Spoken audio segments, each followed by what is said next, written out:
Bom, olá a todos, sejam muito bem-vindos ao canal Refúgio do Conhecimento. Hoje daremos continuação aqui à nossa série sobre a história da cultura e das etnias. Bom, como prometido do nosso último encontro, né, no qual estávamos abordando aí sobre algumas culturas aí do Indo, né, o início ali no caso ali, das civilizações do Vale ali da parte da Índia, não é? Então, que surgem ali no caso as cidades ali de Harappa e Mohenjo-daro, né? No início ali da civilização hindu, nesse caso, né? Os predecessores, digamos, desta civilização, não é?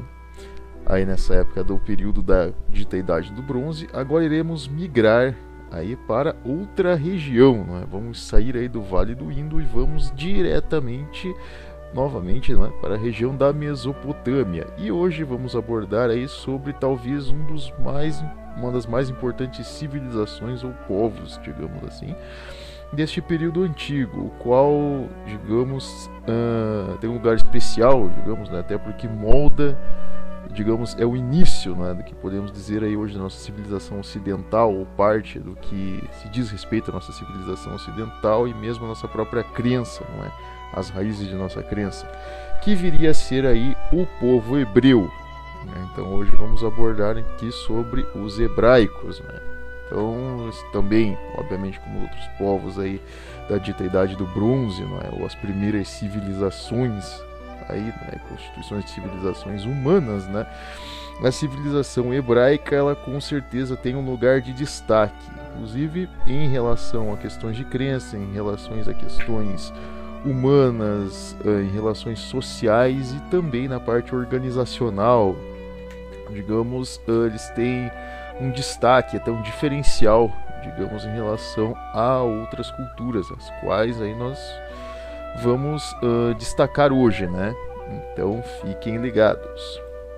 Bom, quando falamos aí do próprio povo hebreu em si, não é, nós temos de nos remeter aí à região da Mesopotâmia. Neste caso, não é, a própria Suméria.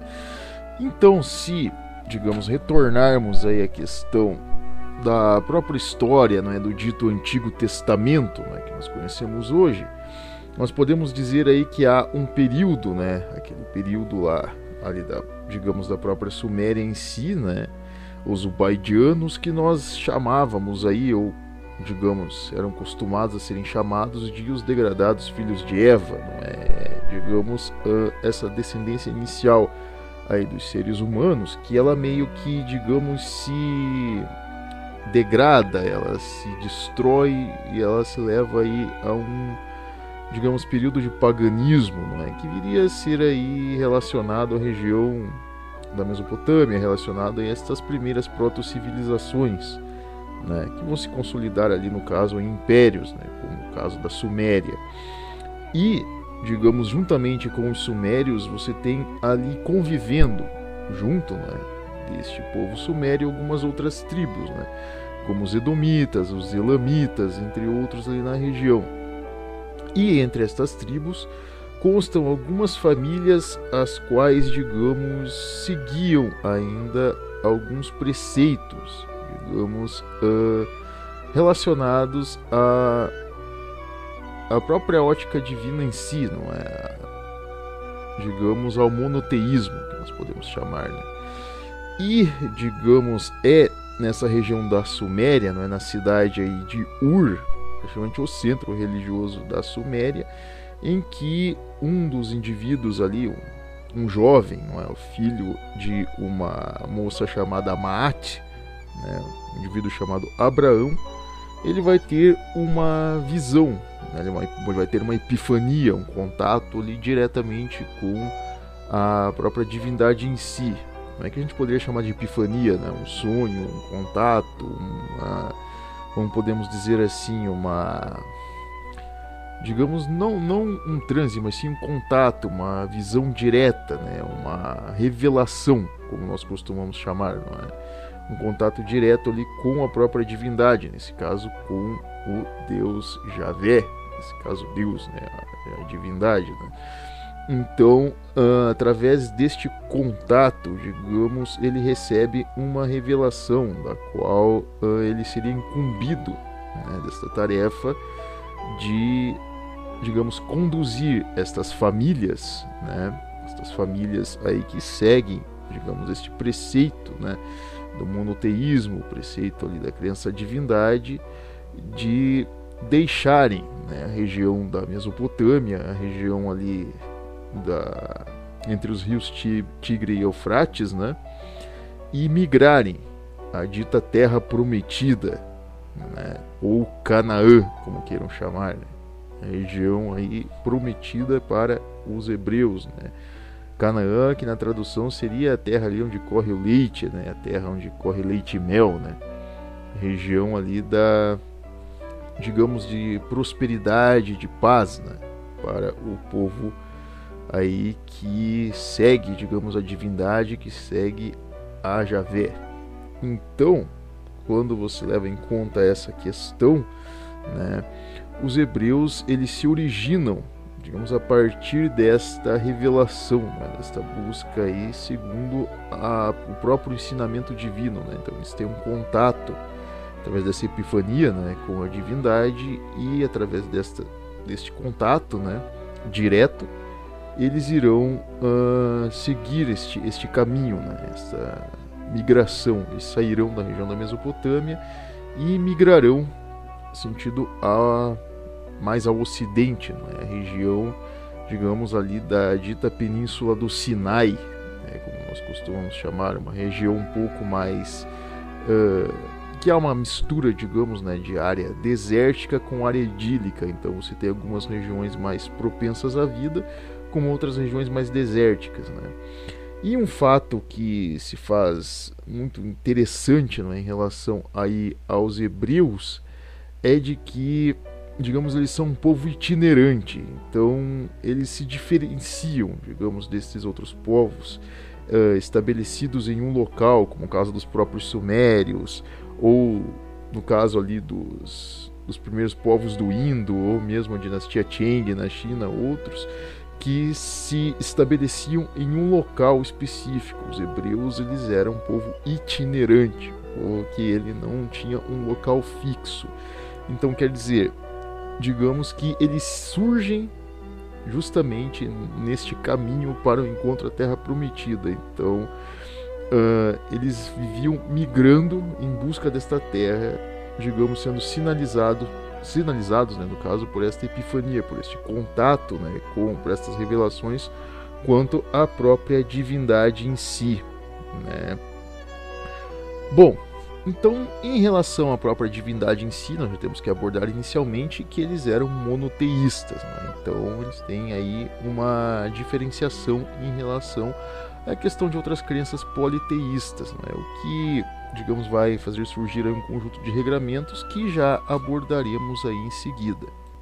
Em relação a essas questões, né, epifânicas, essas questões de, digamos, contatos entre os hebreus e a própria divindade em si, eles ocorriam em fenômenos, digamos, muito mais, digamos, materiais, muito mais, vamos dizer assim, num contexto atual, mais realistas do que em simples estados de transe, como por exemplo os xamãs, como por exemplo ali os sacerdotes egípcios que tinham, digamos, um estado de alucinação, ou então um simples presságio de algo que já se transformava em uma espécie, digamos, de adoração ou coisa parecida. Muito do contrário, digamos, esses encontros, né, que no caso do patriarca Abraão ele teve, no caso, com a própria divindade em si, foram fenômenos muito mais realistas, como no caso surgimento de labaredas, chamas em locais onde não poderiam existir, digamos, vozes, devaneios, coisas, digamos, que vultos e coisas diferentes as quais não poderiam ali existir, digamos, no contexto no qual ele estava. Então você tem fenômenos realmente sobrenaturais, os quais eram interpretados. Então a divindade ela se manifestava desta forma para Abraão, que é algo, digamos, inclusive narrado, né? Então, inclusive narrado, inclusive relatado. Então são coisas que realmente tentaram ser interpretadas o mais, vamos dizer assim, mais realisticamente possível, né? Então é um contato direto em relação a isso, né? Bom, passando aí a falar um pouco sobre a forma de vida dos hebreus, não é? Temos que entender aí que, obviamente, baseados aí nessa crença, né, mais voltada a um conjunto de regramentos muito preciso, a uma crença bem mais realista, bem mais, digamos, centrada, não é? No caso, os hebreus, eles eram abstêmios, né? Isso quer dizer, eles raramente bebiam, eles raramente se embriagavam, né? Eles eram abstêmios de excessos. Nesse caso, eles não eram um povo, digamos, opulento, um povo extremamente esbanjador, um povo qual, digamos, ele tinha,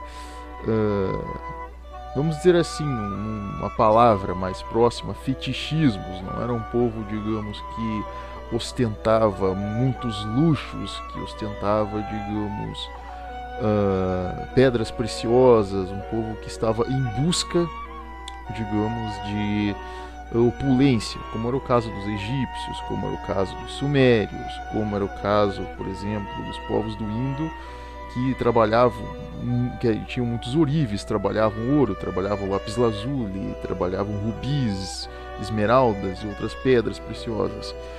Não que os hebreus não possuíssem, também possuíam pedras preciosas, porém eles não eram tão especialistas nisso e nem tinham também fetichismo ou opulência por isso. Porém, ainda assim, eles eram um povo assim voltado, por exemplo, ao pastoreio, não é? Eles tinham ali como técnicas, né, a domesticação de animais, era uma das, vamos dizer assim, uma das especialidades dos hebreus, né? No caso, a domesticação tanto de ovinos como cabras, ali no caso, carneiros, cordeiros, domesticavam camelos, eles domesticavam jumentos, entre outros animais ali no caso, que eles tinham uma facilidade em cuidar, né? Então eles eram muito voltados à questão do pastoreio. Também eles eram excelentes tecelões, não é? Eles produziam aí vestes modestas, porém até muito bem trabalhadas, assim, adornadas com detalhes, não muito em pedras preciosas, mas sim em trabalhos mesmo com os próprios tecidos ali, né, que eles teciam, né? Então era um povo assim modesto e ao mesmo tempo belo esteticamente em relação à vestimenta, em relação a, digamos, a apresentação estética, né? Eles eram realmente muito belos nesse quesito, né? E também em relação à jornada, né, para a região aí dito Canaã, essa terra prometida, eles obviamente tinham facilidade no deslocamento, né, de grandes acampamentos, por serem um povo itinerante. Eles não tinham cidades, digamos, fixadas, eles não construíam grandes centros urbanos, eles não permaneciam em um local por muito tempo, digamos, eles permaneciam talvez por uma geração, talvez pelo período de alguns anos. Isso variava muito. Porém, quando eles tinham algum tipo de epifania, presságio, devaneio em relação à própria divindade, quando eles recebiam uma revelação, eles normalmente deslocavam-se para a região onde esta revelação os guiava. Então, normalmente, eles sempre estavam migrando, né? Eles não eram um povo, digamos, fixo em um único local. Isso quer dizer que, por algumas gerações, eles migraram para várias regiões próximas a Canaã, a província ali, a península do Sinai nesse caso, né? Então eles nunca tinham parado em um único local, né? Que é algo, digamos, interessante, né? Em relação até a questões aí, até mesmo civilizacionais, ou no caso na parte ali de estrutura familiar, não é? Os hebreus eles tinham uma estrutura familiar muito bem definida, até uma vez que era composta apenas de um homem, no caso, um casal, no caso o homem e a mulher, um homem e uma mulher, e ao qual eles tinham ali a sua prole de filhos, né? Normalmente as famílias hebraicas elas eram numerosas, eram compostas de mais de 8 filhos. Normalmente uma família hebraica tinha era comum uma família hebraica ter entre 8 e 12 filhos. Ali a expectativa de vida deles até era considerável, porém ocorriam raramente casos de bigamia. Isso ocorria na lei hebraica, lá no caso ali, não vamos dizer lei, né, mas no conjunto de ensinamentos deles ali, de que quando uma mulher era infértil, por exemplo, o homem ele tinha direito de, por exemplo, desposar uma segunda mulher. Isso ocorria somente em casos muito específicos, porém apenas a bigamia ela era permitida. Era muito raro, digamos, a poligamia, no caso nesse caso, digamos, relações envolvendo várias pessoas ao mesmo tempo não existiam. Era algo mal visto, algo contra, digamos, estes ensinamentos da divindade. Então, para eles, esse tipo de comportamento era bizarro, ruim, maldoso. Em relação a questões de simbolismo, né, a crença hebraica, nós temos que levar em conta aí que eles são muito ligados à questão de família, né? Então, nesse primeiro momento, os hebraicos eles não tinham, digamos, uma estrutura ali sacerdotal.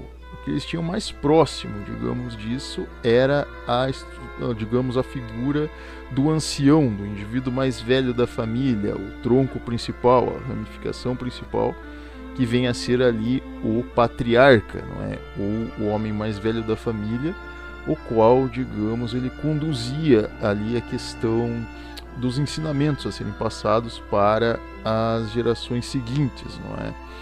E algo também que é importante de se levar em conta, né? E que também esses patriarcas, além de serem uma espécie, digamos, de sacerdotes neste período, eles também, digamos, atuavam em questão ali da própria lei, da própria justiça em si, levando-se em conta de que no período ainda não existia um código de lei ainda criado em qualquer civilização, né?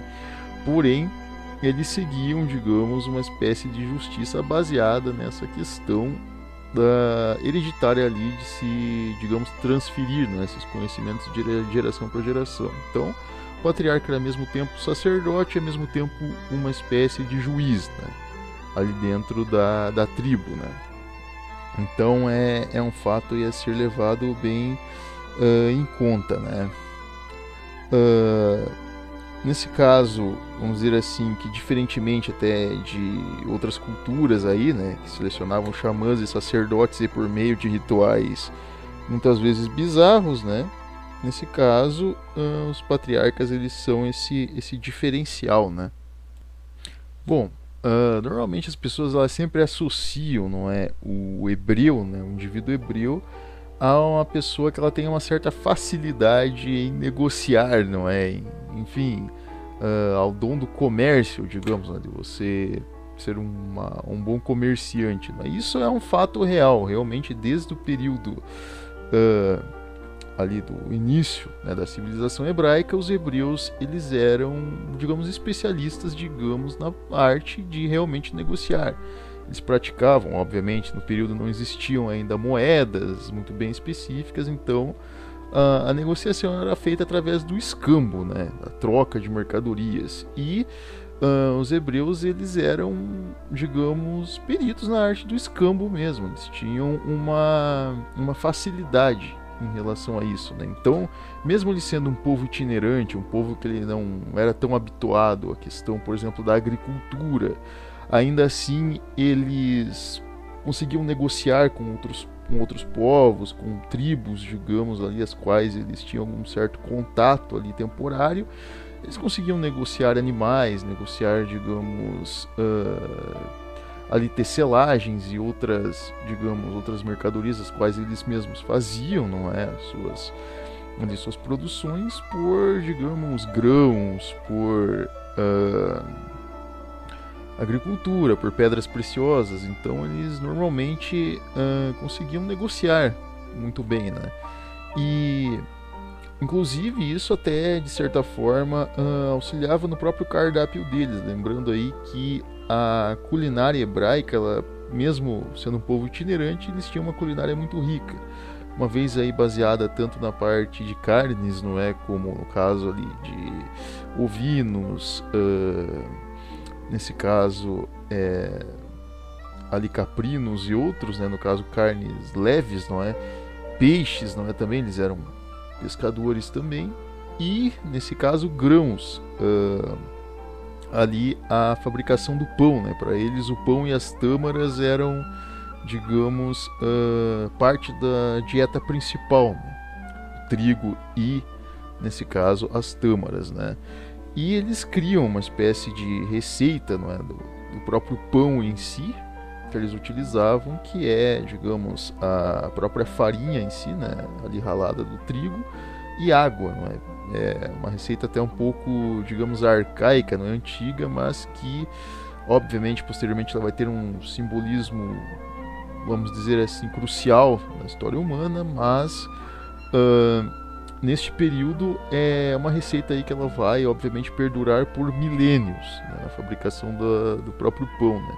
Uma receita que, inclusive, é muito mais simples do que a própria panificação egípcia ou de outros povos, mas que alimentava aí realmente centenas e até milhares de pessoas, né, nestes acampamentos hebraicos, né?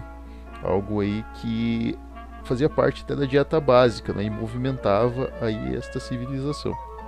Bom, cabe-se aí levar alguns outros aspectos também interessantes, né, de simbolismos baseados aí na civilização hebraica, como por exemplo a questão do laço matrimonial, não é, que era algo muito importante, não é, algo presente, inclusive na cultura hebraica. Digamos, a questão aí da própria pureza em relação à alimentação. Digamos, eles consideravam alguns tipos de alimentos como puros e outros impuros. Por exemplo, eles consideravam alimentação ali com trigo, com mel, com, digamos, outros alimentos como puros. Eles consideravam, por exemplo, alimentarem-se de certos tipos de carne, como a carne de porco, como algo, digamos, impuro, algo que, digamos, remete ao mal, remete a algo ruim, né? A um mau presságio, algo ruim. Então eles tinham essa diferenciação do que viria a ser puro e o que viria a ser impuro em relação à alimentação, em relação a costumes.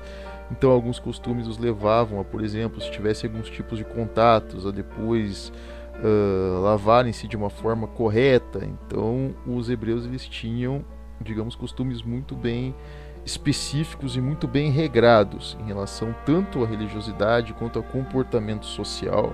Tão regrados eles eram que eles já até desenvolviam naquele mesmo período uma forma de distribuir a própria herança em si para os filhos. Então até nesse quesito, digamos, eles tinham um certo desenvolvimento, né? Em relação à questão de transferência de ensino, digamos, de cultura, em relação à arte, em relação aos próprios costumes, os hebreus sim, eles desenvolveram uma no caso, escrita, né? Ali uma fonética, uma escrita, uma língua, né, própria, um idioma próprio, o qual nós podemos chamar de hebraico ou aramaico, né?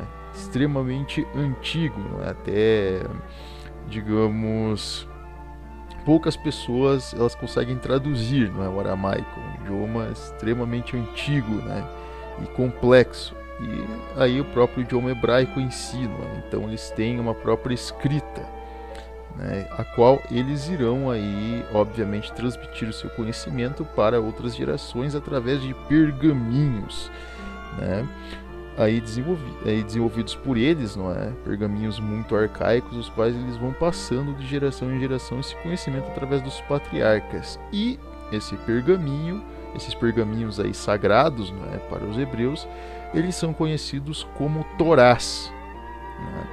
Então, quando um hebreu ele tinha normalmente conhecimentos relacionados a questões aí tanto religiosas, quanto sociais, quanto epifanias, quanto revelações, eles normalmente transferiam aos seus posteriores através destas Torás, né? Bom, também é fato aí, né, que o povo hebreu ele não cometia sacrifícios humanos, é uma coisa bem interessante, né? Então, para o povo hebreu, em relação à divindade, o que seria uma oferenda, não é? Eles ofertavam ali, normalmente, obviamente, animais, eles ofertavam, né? Principalmente cordeiros, no caso cabras e outros, mas principalmente cordeiros e peixes. Eles ofertavam, digamos, frutos, né, no caso, tâmaras e outros. Eles ofertavam o próprio trigo em si, né, e mel, além de leite, né, dos animais. Eles ofertavam, digamos, a divindade, né, nesse caso a Javé. Então eles não cometiam sacrifícios humanos, o que é uma diferença para outras crenças, né, outras culturas ali do período, né, como por exemplo os Cheng na China, que sacrificavam milhares de pessoas. Então é uma diferença e tanto, né? Como nós já dissemos até em alguns encontros passados, existem essas diferenças entre civilizações, sim, que as qualificam ou desqualificam, né, em relação aí a questões morais. Bom, e no caso aí de, digamos, regramento, né, em relação a essas oferendas e a dízimos, os hebreus, eles tinham uma forma de dízimo, né? Então eles ofertavam uma parte daquilo que produziam ali aos patriarcas, a própria crença em si, não é? Ofertavam a divindade. Então normalmente uma porcentagem daquilo que eles produziam ali de bens, não é? Ou escambo que ali eles praticavam, eles normalmente ofertavam, né? Então fazia parte desse regramento, que os destaca um pouco, né, em relação a outros povos mais desorganizados em relação a isso. Os hebreus, eles tinham uma organização muito grande até em relação à própria crença.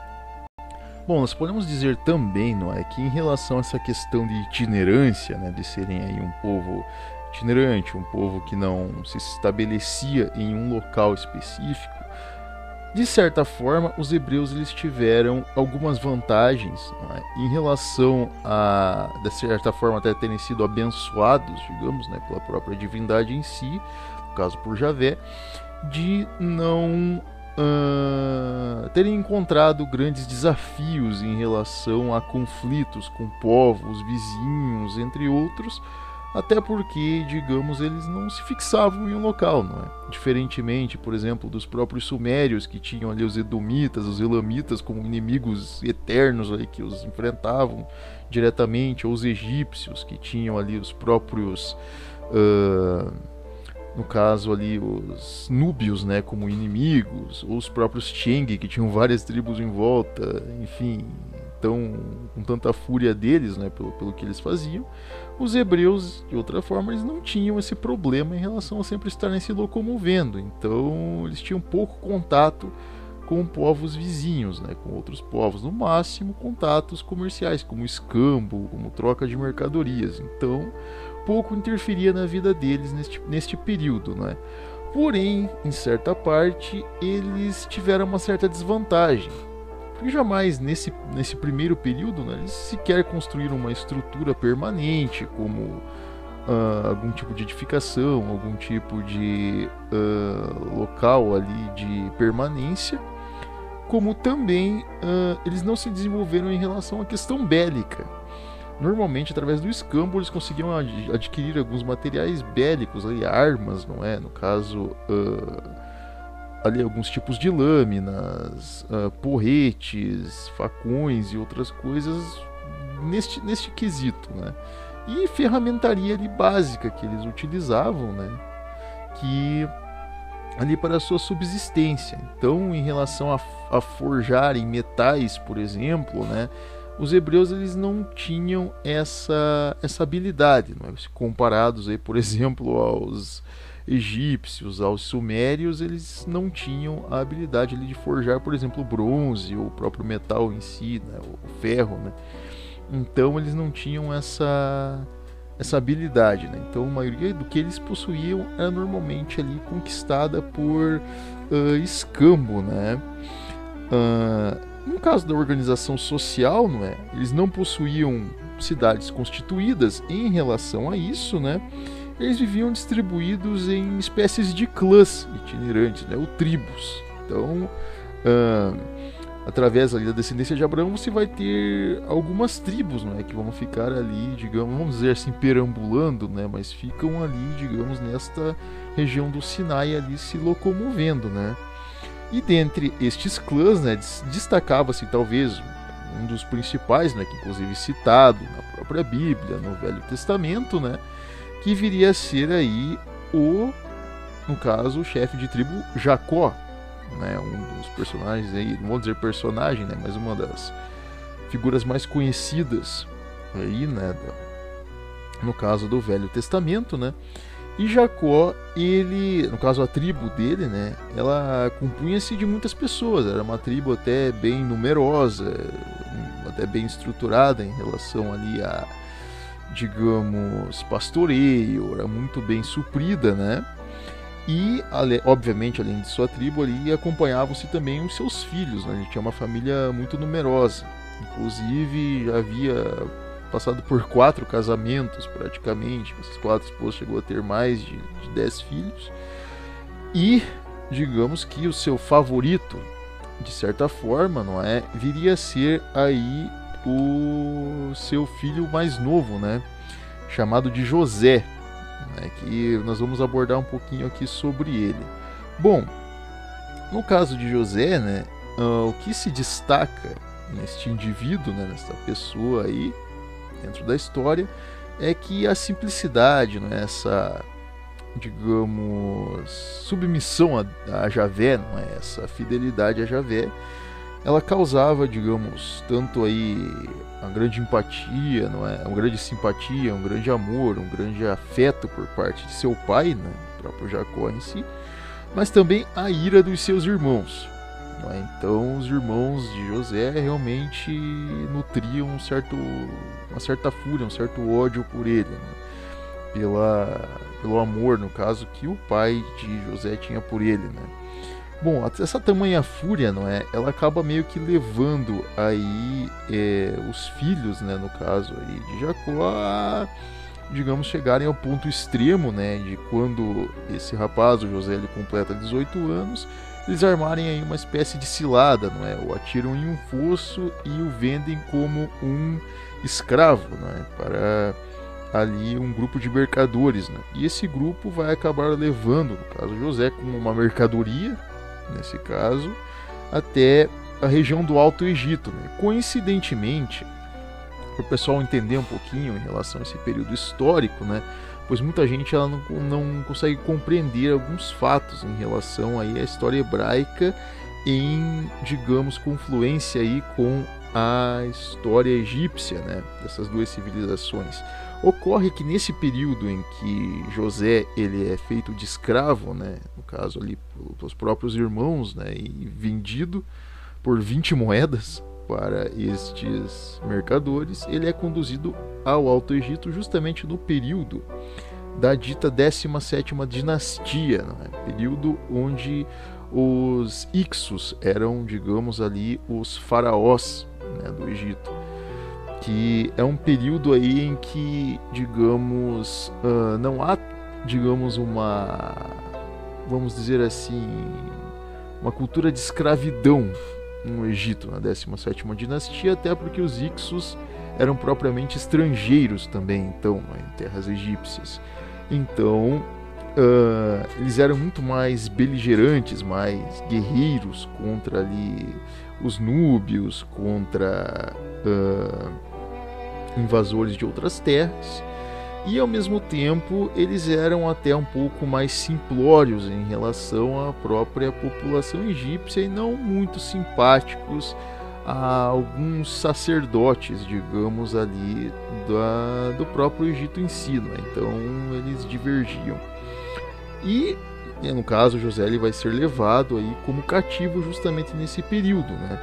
E coincidentemente ele vai acabar sendo comprado aí como, digamos, mercadoria, né?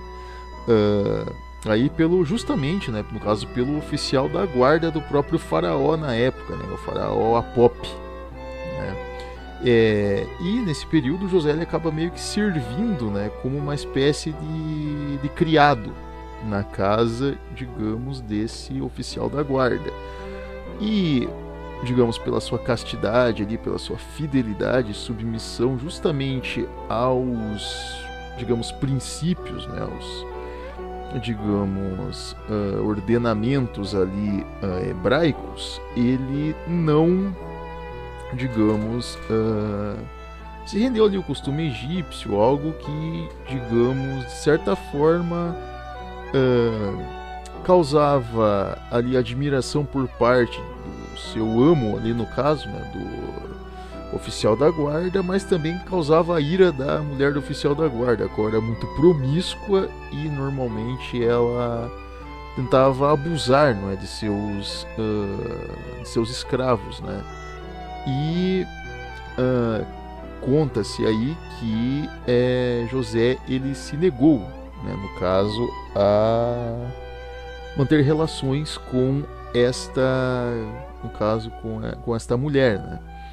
E a mulher do oficial da guarda, ela o acusa, no caso, acusa José de ter abusado dela, o que faz com que o oficial da guarda mande, não é, os guardas prenderem, no caso, José e o levarem à prisão egípcia, né? E José ele acaba, digamos, ficando preso, não é, condenado a ficar preso por cerca de 2 anos. Nesse período, né, em que José ele fica preso, né, ali no caso, né, nessa prisão egípcia, né, além de escravo, ainda prisioneiro por cima, né, onde nós queremos chegar em relação a isso, né? Os hebreus, como nós já dissemos, eles têm sua comunicação com a divindade através de epifanias, através de devaneios e através, digamos, das ditas revelações, não é? Então, uma das formas de se comunicarem com Deus é através dos sonhos, através do seu estado de sonho, né? Estado aí de imersão do ser humano no sonho. Então, de certa forma que os hebreus eles tinham uma facilidade em interpretar sonhos, algo bem interessante, né? Não vamos confundir com outras práticas, mas eles tinham a capacidade de interpretar sonhos. E nesse período em que José está ali preso, uma coisa digamos, acontece, que 2 indivíduos do palácio do próprio faraó são enviados à prisão acusados de conspiração. Isso quer dizer, o copeiro-chefe do palácio, não é? E no caso, o padeiro pessoal do faraó. Ambos foram acusados de conspiração, de tentarem assassinar o faraó Apop. E na prisão, de certa forma, o próprio José ele é consultado por estes 2 acusados de conspiração sobre sonhos que eles tiveram. E digamos que José ele vai interpretar o destino de ambos os 2 indivíduos. Porém, a interpretação é tão detalhada, mas tão detalhada, que ele explica que, no caso, o copeiro-chefe ele era um sujeito inocente, enquanto que o padeiro pessoal do faraó realmente estava conspirando para tentar matá-lo. E ele traça, sem mesmo conhecê-los ou saber a procedência do que tinha acontecido, ele traça justamente o destino de ambos. E realmente o que ele diz ocorre. O padeiro-chefe, ali o padeiro pessoal do faraó, ele é condenado à morte por enforcamento. E, no caso, o copeiro-chefe acaba sendo agraciado com um título pelo faraó. Tamanha admiração que o copeiro-chefe ele fica, digamos, por José ali ter, digamos, ali interpretado esse seu destino, né? Que ele meio que acaba indicando ao faraó, não é, pelos seus dons, enfim, e citando-o, né, para o faraó. E digamos que após esse período, passado algum tempo, o faraó Apop ele terá um sonho, né? E nesse sonho ocorre que, obviamente, como nós já citamos nos nossos primeiros encontros, o rio Nilo ele era a vida para os egípcios, né? E ali nesse sonho do faraó Apop, ele vê 7 vacas gordas,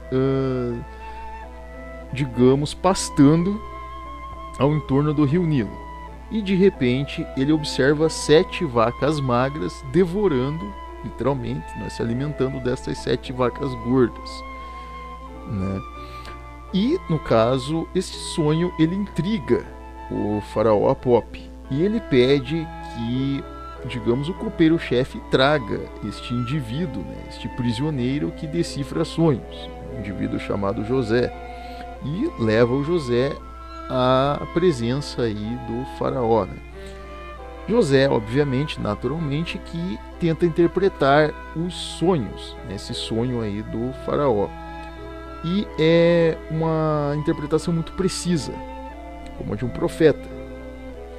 Ele diz que as 7 vacas gordas, elas significavam literalmente 7 anos de prosperidade ao Egito. Então as safras elas seriam muito boas, as colheitas seriam boas, eles teriam muito pães, muito trigo, muita cevada, eles teriam animais muito bem nutridos, seriam anos de muita abundância e de muita, digamos, prosperidade, né?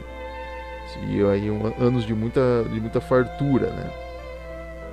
Porém, as 7 vacas magras representavam 7 anos de fome, miséria e falta de comida. Seria um período de maus presságios.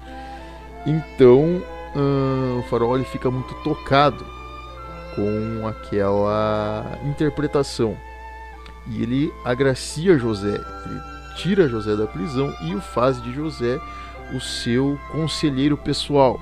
Então José ele sai daquele estado literalmente de um escravo para um dos homens mais importantes do próprio Egito no período.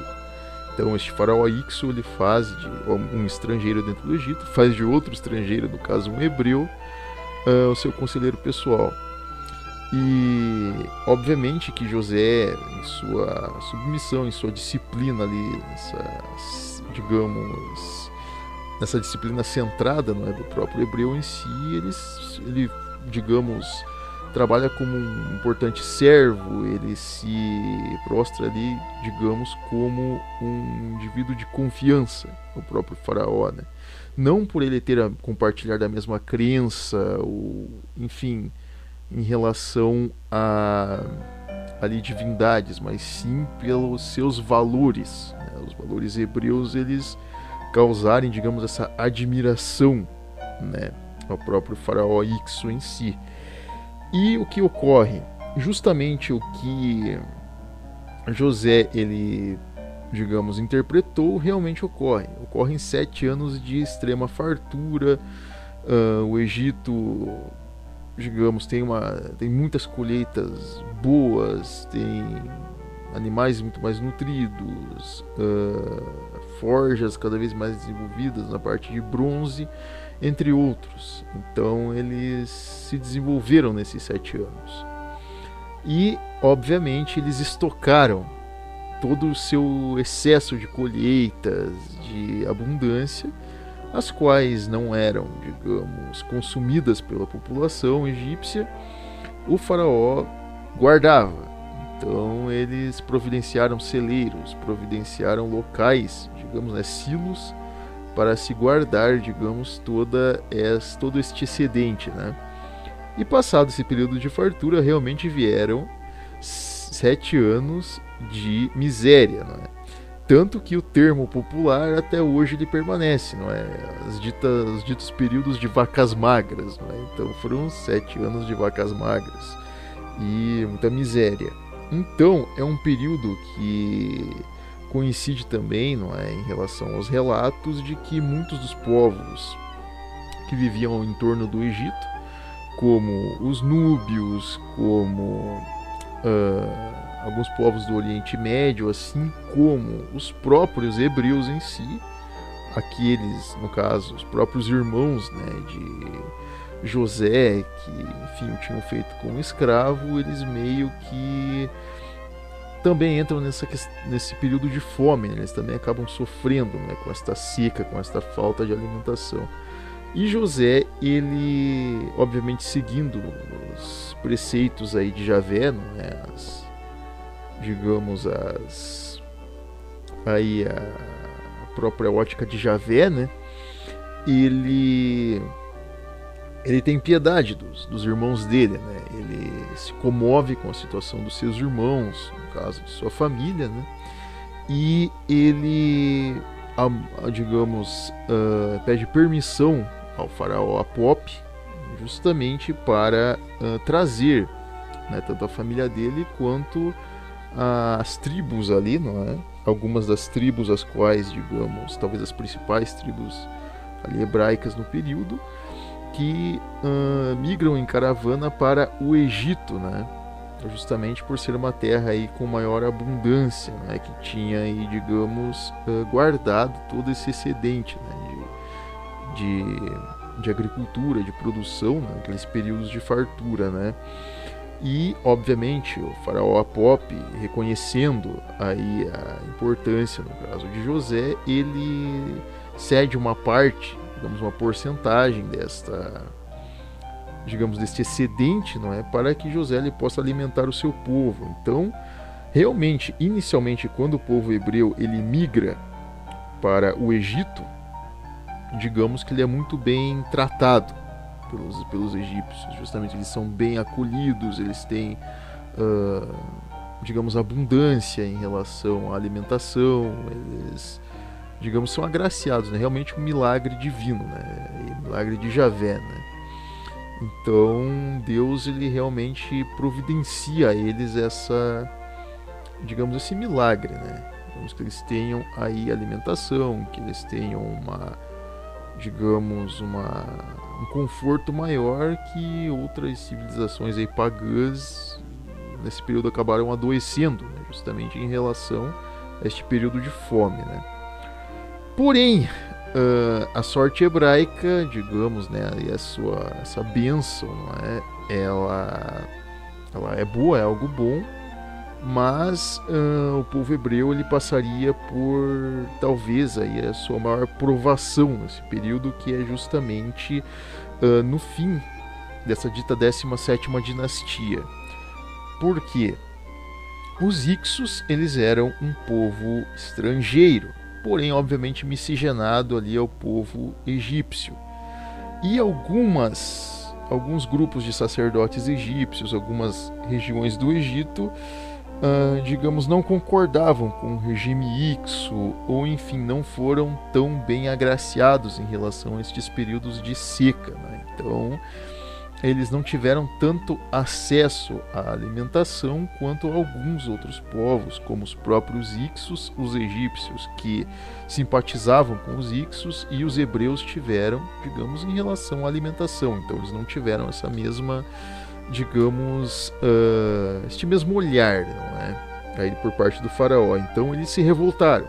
O povo egípcio ele se revoltou e ali digamos, guiados, não é, por um implacável chefe popular ali conhecido como Tal, eles se juntaram a esse indivíduo, né, a este representante popular ali, digamos, e atacaram, digamos, a dinastia dos Hicsos, né? Eles começaram uma revolta interna dentro do Egito. Revolta essa que os levou, digamos, a conquistar algumas cidades principais ali do Egito Antigo, né, como Mênfis e Tanis. Então eram os dois maiores centros urbanos na época. Eles dominaram ali na base da briga mesmo, na briga de faca mesmo. Eles dominaram essas duas cidades e iniciaram aí, digamos, uma reviravolta ali, né, dentro do Egito, afastando os Hicsos, né, digamos assim, retirando o poder deles e os forçando a se retirarem ao seu último reduto ali, que era a cidade de Avares, né, talvez a última capital ali dos Hicsos originais, né.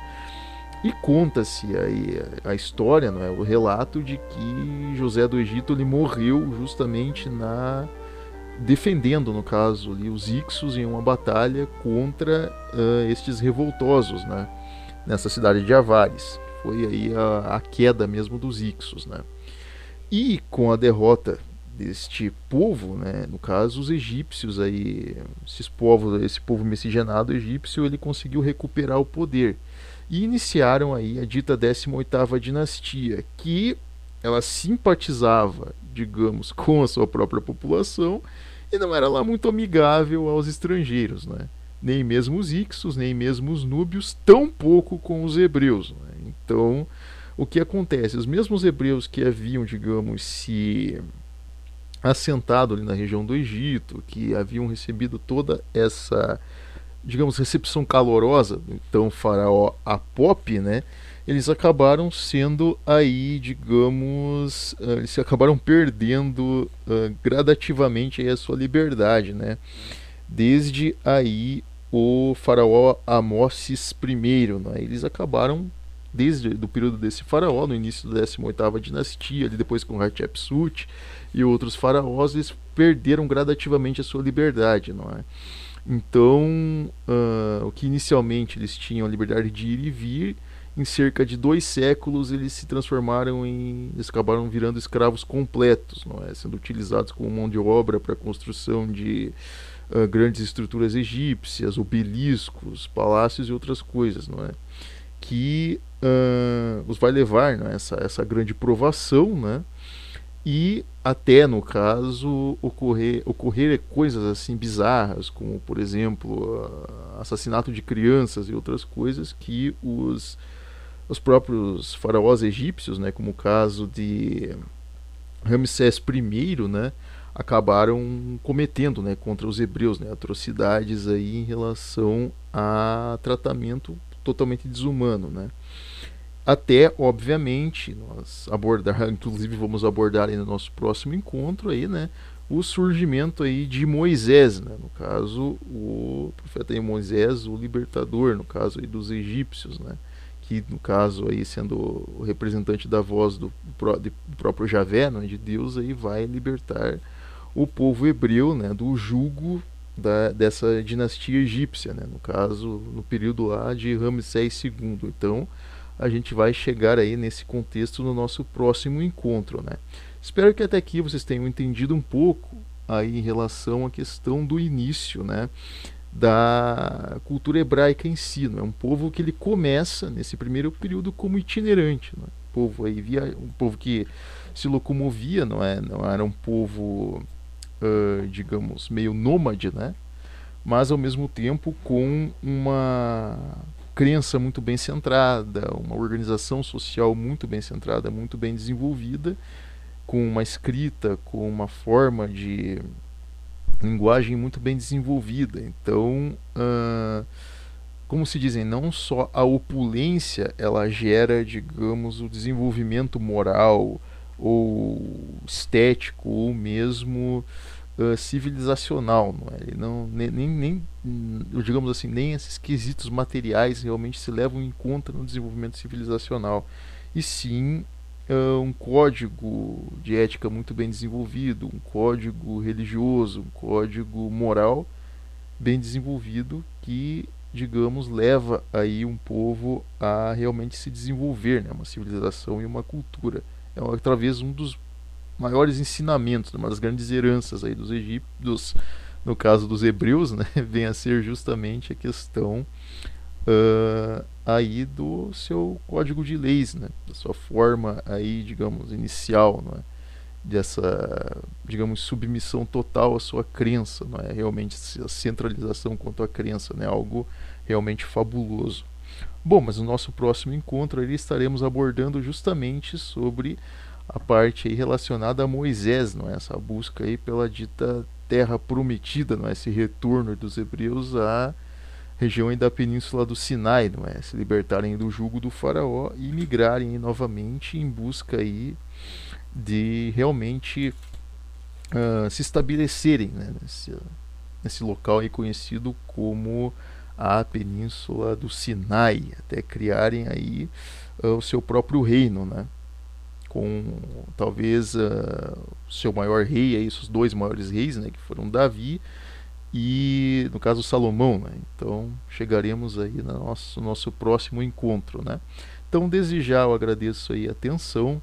Bom, Se gostaram aí do vídeo, deixem um like e nos vemos aí no nosso próximo encontro, né? Tenham aí desde já uma boa noite e muito obrigado.